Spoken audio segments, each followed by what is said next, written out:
All right, 12:02. Let's do this. So, hi, my name is Paul Connecton. I'm the CMO here at Beeswax, and the MC for this 15 minutes with Beeswax series. We launched it just to give our customers and folks that we're talking to some education on various topics that we might be experts on. So this is not just about beeswax. Some of these topics are going to be about other random things, and you'll see. We'll tease the next one with the host of the next one toward the end of this session. That won't be specifically about beeswax, but will be about a topic that is near and dear to our hearts. So today is about what the heck a postback is. I'll be honest, I have no idea what what a postback is. So I will enjoy this session and take vigorous notes, as I hope those who don't know what it is will as well. But I have a feeling that a lot of you do know what it is, but you'll learn a lot more depth. So with that, I will turn things over to Mike Munley. He is our VP of Client Services. Those who are our customers probably have had a lot of interaction with him and his team. And he'll take you through what is a postback in about 15 minutes. Be plenty of time for Q&A at the end, so please submit your questions with the Q&A feature. If you want to ask a live question, we do love that. You can raise your hand. And then, like I said, we'll tease what the next session is for next week toward the end of this one. So without any further ado, Mike, take it from here. All right. Thank you, Paul. So yeah, I'm going to walk you through just what the heck is a postback and why you should care about it when it comes to attribution. So you may have heard the term postback. It may sound a little scary or overwhelming because it sounds very technical in nature. It's not. I'm going to try and demystify the concept of it for you. And we'll talk through use cases for postback in attribution. We'll talk through deconstructing a postback URL, so you'll be able to see like how it all works and why it works. And then we'll talk about how to actually set up a postback for attribution. But before we do that, I need to level set and provide a very quick 101 on attribution and why it is that we're even talking about postbacks today. So what is attribution? Consumer sees an ad, sees many ads online. They then decide to buy something related to said ad. But the question is, which ad gets credit? So there's a bunch of different models and methodologies for providing credit to an advertisement. There's the last click or last interaction model. That gives 100% of credit to the last interaction with your business that the customer had before they convert. There's the first clicker interaction model, which gives all the credit to the first interaction that the customer had with your advertisement. There's the linear model, which splits credit evenly across all the interactions that the customer had with your business. There is the time decay model, which is similar to the linear model in that it spreads out the credit, but the first interaction gets the least amount of credit, and then the last interaction, as it gets closer to the conversion, gets most of the credit. There's the position-based model, which is also called the U-shaped attribution model because it gives both the first and the last interaction the most credit. Or, there's some other crazy custom scheme that you may be coming up with for how to give an ad credit for the conversion. So what I'm trying to indicate here is that there's a lot of different ways to do attribution, all of which have their merits. They have pros and cons. But you, at the end of the day, need to decide which is best for your business. Now, there's different ways of giving credit in beeswax to an ad. And if you want to utilize the beeswax query tool reports to optimize your campaign, you're going to need to notify beeswax of the conversion. Now, if you're doing like some sort of custom modeling or custom conversion stuff, you don't necessarily need to notify beeswax of what the conversion is. But if you are actually using beeswax reporting or our conversion log to inform your attribution models and your optimization, then you're going to need to somehow get that information back to beeswax that which ad generated which conversion. So the old-fashioned way of doing things in desktop web was the cookie-based tag. So you'd actually take a tag, you'd plop it onto a website. That tag would fire off whenever a user converted or did that event that you wanted them to do.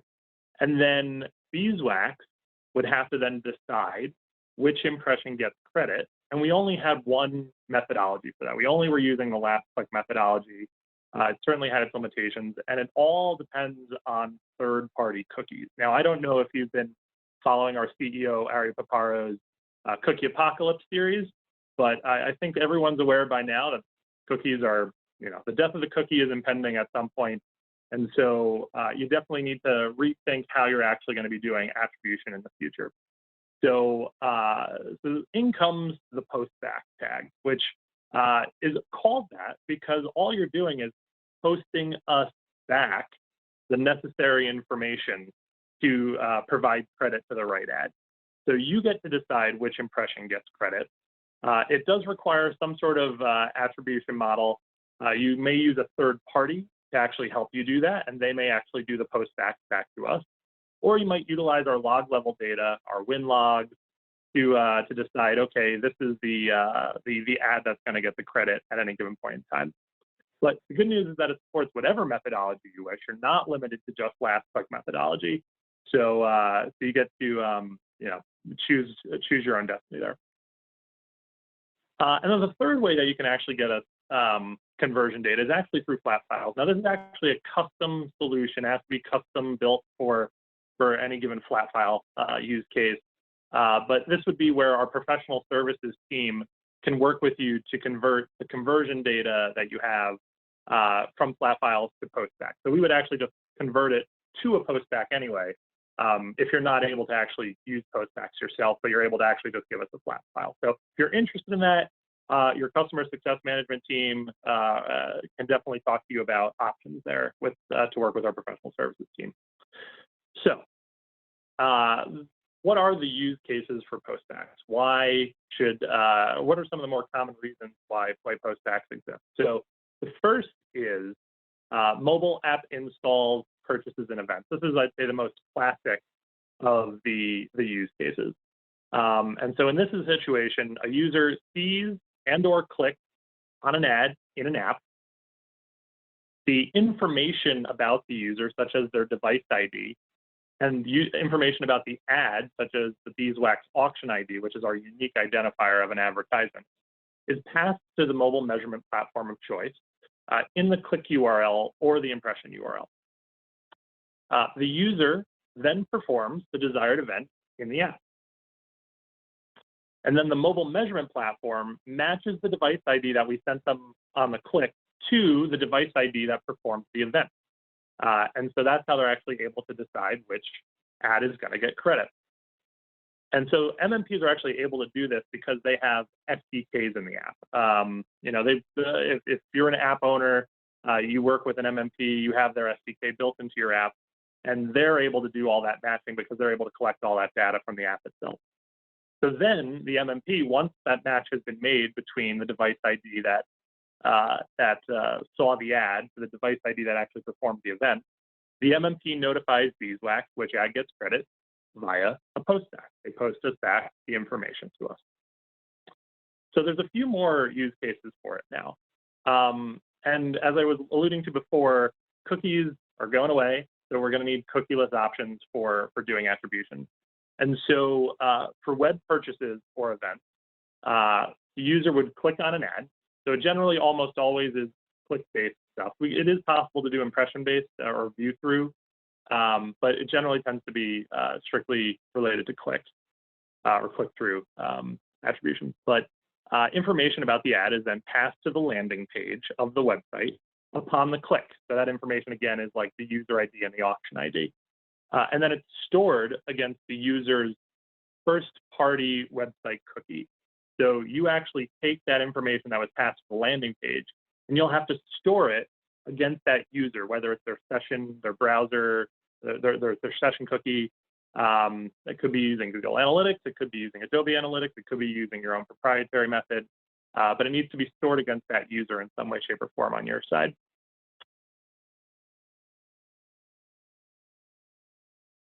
There we go. Sorry, I had a little bit of a lag there.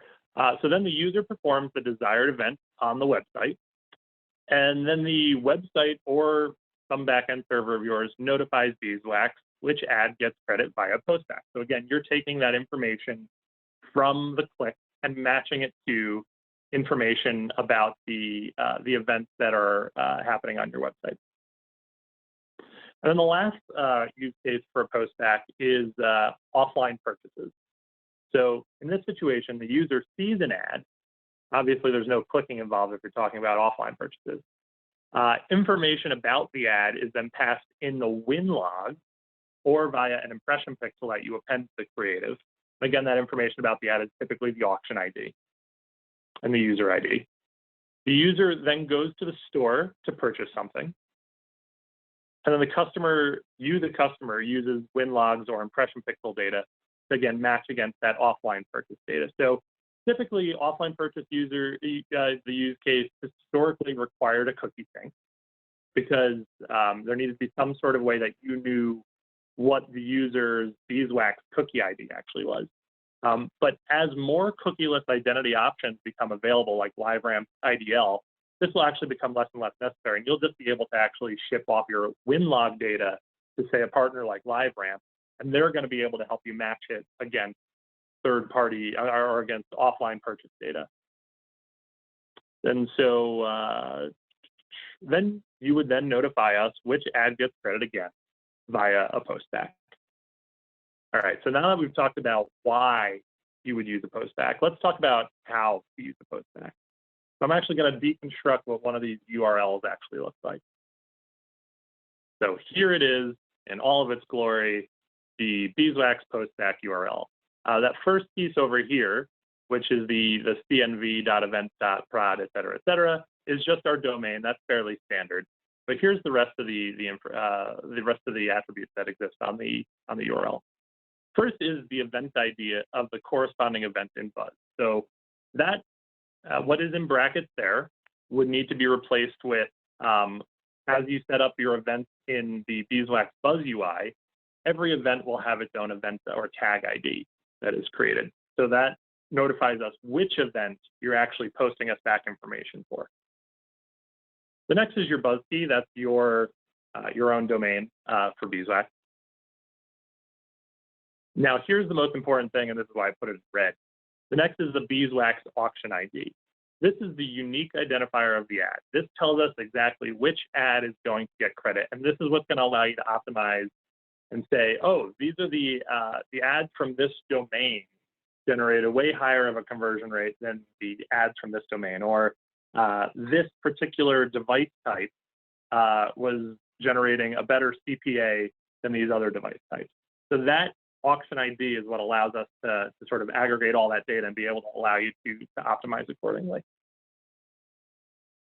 And then there's a couple of optional parameters. There's a value parameter, totally optional, but it could be like the value of the conversion if you wanted to sort of just understand how much that conversion was actually worth. And then there's an order parameter. I'd say typically, I mean, it can honestly be used for anything. It's sort of a placeholder. It allows for strings and whatnot, but it typically is used to insert an order ID, and that usually gets passed into, or that would get passed into your conversion logs, and then you'd be able to do some very sophisticated attribution modeling on your side using those order IDs. And so how do you actually set that up? So the good news is that if you're using one of the big 5 mobile measurement platforms, and this is for that mobile use case I was talking about before, you don't need to really do anything. There may be like a few small caveats on a per MMP basis, but for the most part, you really don't need to do anything. For Kochava, Singular, AppsFlyer, Branch, we've got templates set up in those platforms that all you have to do is just like insert a little bit of information into what they call their template. You just follow their instructions for using the Beeswax integration. They'll ask for like the event ID and your Buzz key, the things that I was talking about before. And they'll actually provide a fully populated clicker impression URL with all the macros that are required. And then you'll just add those to your creative. So that allows us to pass all the necessary information to those MMPs. And then, as I said before, they're going to be able to do all the matching on their side, and they handle the postbacks themselves. So you don't really need to set up a postback at all in those MMPs. However, for all the other use cases, if you're DIYing it, you need to ensure you're using the auction ID and the user ID macros in the click and impression URLs so that you can send the data to the platform of your choice that is measuring the conversion. And then in the Buzz UI, you'll navigate to the event for which you'd like to generate the postback, and you'd select it's called generic URL for mobile app install postback. I'll show you in it just a second, but even if it's for that desktop use case or the offline use case, it's still the same one that you need to choose. So I'm going to go into the UI real quick. And in the event screen, I'm going to edit this particular event that you see here. And then I'm going to select generic URL for mobile app install postback. I'm going to click save and generate tag. And voila, there is that tag. It's already got the tag ID populated. It's already got the BuzzFeed populated. All you'll have to do when you post us back this tag is insert the auction ID and any optional values like the value or the order ID if you still wanted to. And so the other thing to be aware of is that whenever that conversion occurs, for which you wish to give Beeswax a Beeswax impression credit for, you then need to fire off that postback tag with the auction ID of that impression populated. So now, when I say fire off, what I mean is literally, I'm going to take this tag, I'm going to paste it into, and this is not the typical workflow, but I'm going to show you how easy it could be to post back stuff to us. I'm going to replace the auction ID with a fake auction ID. I'm just going to say it's auction ID 1, 2, 3, 4, 5, 6, 7. You know, it would actually be a much longer string of letters and numbers that you'd obtain from our macro. And then I'm just going to click enter, and boom, we just posted back that information to Beeswax. And you can see that it was successful because it generated a 1-by-1 PDK pixel. So typically this is done server side. You're not actually like inserting URLs into your browser and clicking enter a whole bunch of times. This is all done usually via scripts on the back end. But as I said before, the Beeswax Professional Services team could definitely be here to help you if you're not really sure how you're going to actually be able to do this sort of thing on your own. All right, cool. So that's pretty much all I had for today. I am now here for any questions that you have. If you do have any questions, though, after this, please don't hesitate to email our support team at support@beeswax.com. And I've added a link to a really great article explaining what postbacks are and how it works with all the different mobile measurement platforms at help.beeswax.com. All right. All right. So if you do have a question, please submit it through the Q&A feature on Zoom. Mike, I'll ask you a question. What's the most interesting use of postbacks you've seen from many of our customers? If you could tell an anonymous anecdote or something like that, obviously not revealing any information. Yeah, for sure. I think where we're seeing a lot of traction as of late is definitely the desktop use case. So where you're actually passing that information to a website, and then whatever conversion is happening on your website, whether it's a subscription, whether it's purchase, et cetera, then being able to grab that information and send it back to Beeswax is it's exciting because it doesn't require a third-party cookie anymore. And I know that kind of sounds a little boring, but it is going to be the way forward for desktop attribution moving forward. So I'd say that's the coolest thing that I've seen as of late. Yeah, definitely. So I also want to let you guys know we have Ron Rothman on the line here. He's going to be hosting the next 15 minutes with Beeswax.